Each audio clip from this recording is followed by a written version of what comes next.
¿Qué tal, gente? Bueno, espero que bien. Acá ya tengo armada la columna. Estuve haciendo hermeticidad. Me cae un poquito la presión. Es una lástima tener que decirle al cliente que hay que hacer obra nueva por una caída tan chica. Si bien parece grande, pero créanme que yo he trabajado en instalaciones donde directamente no se podía inflar. Así que bueno, cuando pasa así, es muy probable que estén perdiendo los roviretes de las llaves de paso.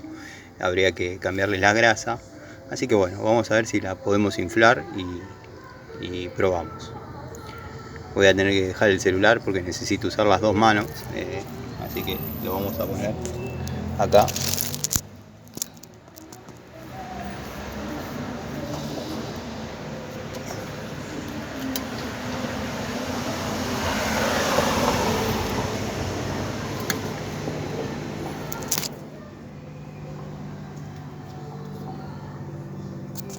Bueno, ahí le inflé un poco de más como para que suba bastante el agua.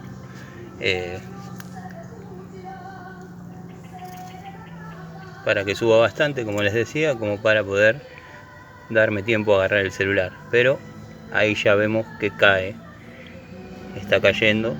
Estamos ante la presencia de una fuga, no grande, debe ser alguna llave de paso.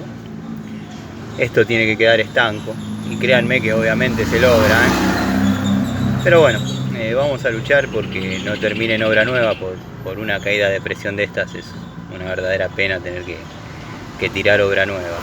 Así que nada, esto es más o menos el desarrollo de una prueba de hermeticidad. Si tuviese una mano más, la filmo toda completa, pero bueno, vieron que nacimos con dos manos.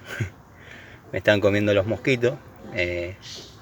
Muchos esperan que me agarre dengue. No va a pasar.